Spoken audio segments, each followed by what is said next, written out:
How you doing today? Here I am in Atlanta, Georgia, and Oakland Cemetery, a very historic old cemetery. I'm here to visit someone who passed away not too long ago, and someone who's been a constant in all of our lives for a very, very long time. Somebody who I think we all have a memory of, or a favorite song of, or I think we just all like this guy. Kenny Rogers. I honestly think that he's one of those artists that transcends genres, and he's Kenny Rogers. He's eternally cool. And I was thinking a lot about him while I was driving. I was listening to his music. You gotta listen to The Gambler. You gotta listen to Lucille, Islands in the Stream, Coward of the County. So many hits. I'm going to tell you a story at the end about Coward of the County. That song's my favorite song of his. But his music, and of course, his friendship and duets with Dolly Parton. Over 10 songs I think they did together. They're kind of intertwined, those two. Best friends for life. They had that song, You Can't Make Old Friends. I think it was called You Can't Make Old Friends. It was looking, I think Kenny's just over here. That was released a few years ago. It was such a good song. I love it. If you watch the video, Dolly's off stage before her verse comes on. And she walks on stage from the dressing room with the microphone, with the longest cord you've ever seen. I thought it was really funny. I can see Kenny from here. I thought it was just hilarious. Like the longest mic cord. Then I noticed that Kenny had a long one too, so I was like, okay, it kind of makes so they matched it up. And I thought that was kind of funny. Yeah, there's Kenny right over there. So I remember when I was in high school, I was dating a girl. She was from the Czech Republic. Just a year had moved to Canada. She'd just been in Canada for a year. Spoke perfect English and everything, but didn't know a lot of Canadian or American music. And one time, we were listening in my car to The Gambler. She'd never heard it before. I don't think she'd ever heard country music before. And, you know the part at the bridge, you got to know when to hold 'em, when to hold 'em, know when to fold 'em, when to fold 'em. She died laughing. She thought that was the funniest thing. Helena, she's still my friend. Love you, girl. Hope you're doing okay. She's a doctor now. Very impressive. Very good. Good for her. Good for you, Helena. Yeah, she's still my friend. And, I thought it was hilarious. And she wanted me to keep playing that part over and over again. I was like, it's a good song, you know. She's like, it's crazy. Like, she thought it was cheesy. Next time we got in my car, she said, play that song again. And then she laughed again. Then we went on some road trips. We're always in my car. She wanted to hear the song all the time. Then she wanted to hear more Kenny Rogers. More Kenny Rogers. I'm talking about somebody who just came, like I said, from the Czech Republic, never heard country music before, loved, thought the song was kind of silly at first, and then absolutely fell in love with his music. And I think that goes for a lot of people. You just fall in love. I just was thinking about that story. I thought I'd share it. You think about Kenny Rogers, he's just eternally cool. He's Kenny Rogers. Right here. So he's right at the side of the cemetery. Look at this. Impressive final resting place for Kenny Rogers. Take a look. There he is. A lot going on here. Wow. Kenny Rogers. Right there. And then, of course, will the circle be unbroken? Says it on both sides. Yeah. And I think it says his name on the other side as well.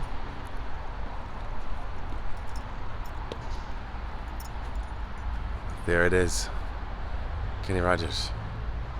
Right there. What's amazing about Kenny and his career is he had 50 songs that appeared in the country top 40. And 20 of those songs appeared in the pop top 40.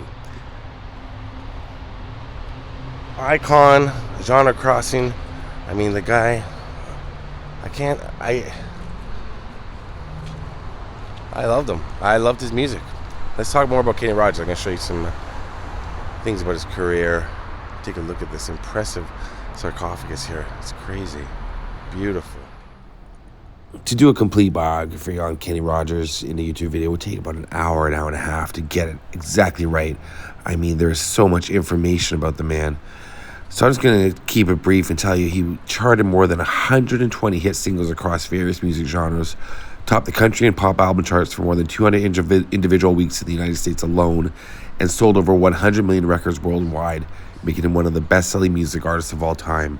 In the late 1950s, he started his recording career with jazz singer Bobby Doyle and joined the folk ensemble the new Christy Minstrels in 1961, playing double bass and bass guitar as well as singing. In 1967, he and several members of the new Christy Minstrels left to found the group The First Edition, with whom he scored his first major hit, Just Dropped In to See What Condition My Condition Was In, a psychedelic rock song which peaked at number 5 on the Billboard charts.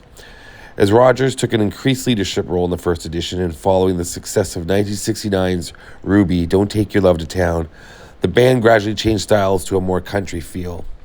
The band broke up in 1975, and Kenny Rogers embarked on a long and successful solo career, which included duets with Dolly Parton and Sheena Easton, a songwriting partnership with Lionel Richie, and of course his signature song, 1978's The Gambler, was a crossover hit that won him a Grammy Award in 1980, and was selected in 2018 for preservation in the National Recording Registry by the Library of Congress. He later developed the gambler persona into a character for a successful series of television films, starting with 1980's Emmy-nominated Kenny Rogers as The Gambler. I'm definitely not going to forget the movie Six Pack. I know a lot of people mentioned that in the comments. Don't forget that he was in the movie Six Pack. That movie's a favorite of a lot of people. And of course, a co-founder of Kenny Rogers Roasters. Right, Kramer? Mm-hmm. And then sadly, he did die. He retired actually a couple of years before he passed away. He retired in 2018. But he died on March 20th, 2020 of natural causes. So you see 6 marble columns. It says, will the circle be unbroken? Will the circle be unbroken? Kenny Rogers. Think of other songs of his. I remember he did that duet with Sheena Easton. We've Got Tonight. It was a Bob Seger song. Ruby, Don't Take Your Love to Town. Love Lifted Me. So many hits.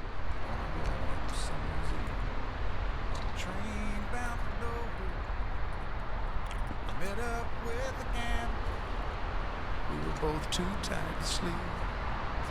Every gambler knows the secret to surviving.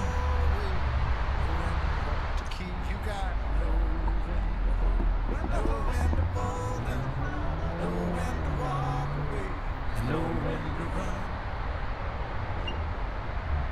Just right here, right in the middle of Atlanta. I think that's where I am. Kind of confused. I've been driving all around, but yeah, just right in the middle of Atlanta. Look in here. Pretty busy street right outside there. And it's so peaceful in here. And I thought it was going to be more in the center of the cemetery. It's a pretty big cemetery right in the middle of the cemetery. Right in the middle of the city, sorry. And you can only walk around it. I've seen a couple of cars, so maybe you can drive around it. I parked outside of it. I wasn't too certain. Because the walkways are all like brick but I do now see some other cars over there, so I think I could have driven. But it's okay. It's a nice walk. It's a beautiful day here in Atlanta. If you have never been to Atlanta, Georgia, I highly recommend coming here. There's so much to do, so many things to see. And so, yeah, I said I was going to say something about Coward in the County.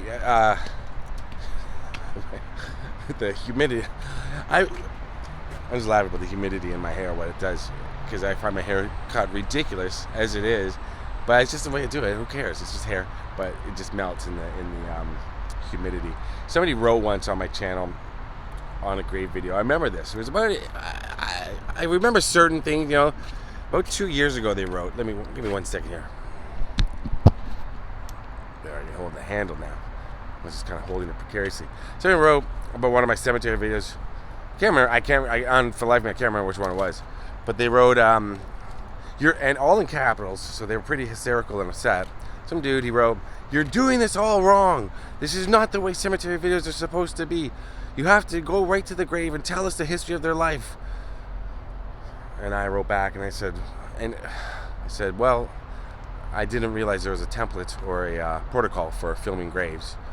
And Sure, I'm not doing it the way you like it, but this is the way I do it. And sometimes I do that. I just give it a brief history of the person's life, or a long history, go right to the grave. Sometimes I like to walk around and talk about the person, my memories, and encourage you to share your memories of Kenny, because I read every comment, I read everything.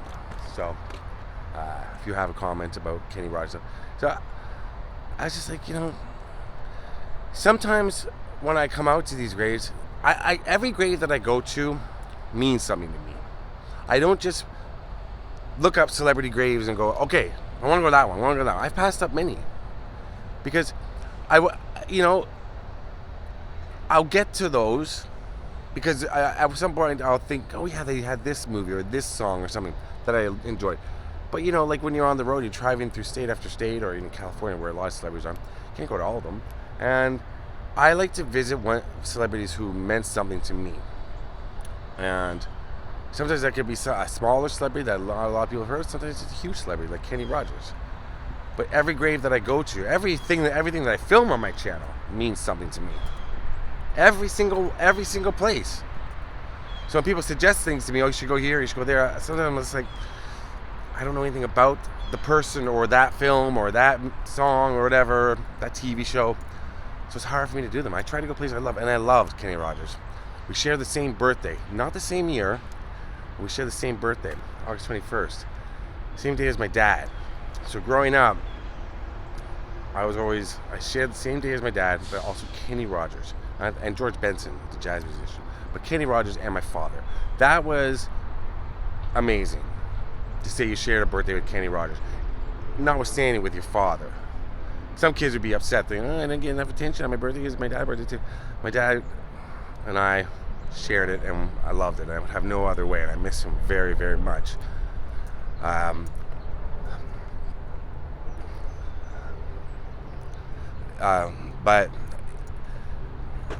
I met Kenny Rogers. Once, and I was about 19 years old, and a different girlfriend. 19 was a teenager. I wrote this film. I wrote a script for college and university. I was in college and university at the same time, but I wrote a film script.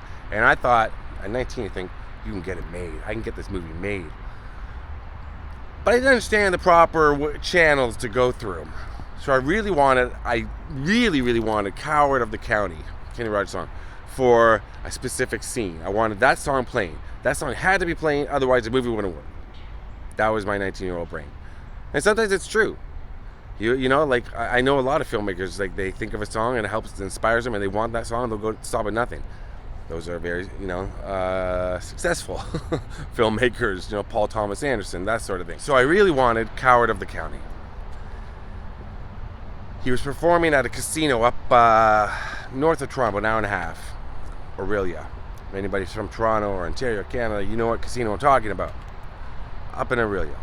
So my girlfriend and I at the time decided we were going to drive up and meet Kenny Rogers, and I was going to ask him for the rights to his song, not even knowing if he owned the rights. True story. We waited outside the venue. We could hear him performing. Well, actually, what actually happened, and this is true, we went up. I got the date wrong by a week when he was performing. He wasn't there that night. I forgot about that part. Sorry, girl. And this is the second one, and we're still friends too. And she's gonna, if she's watching this, she'll remember that. We went all the way up there. It was the wrong night.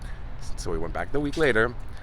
Heard his concert from the venue. It was great. Sitting outside, listening to it. It was cool, but we still listened to it. And then, we knew where his tour bus was. And after the show, we saw a crowd of people go onto the tour bus. Then a crowd of people come off. And I went up to, I guess it was security. I can't remember who it was.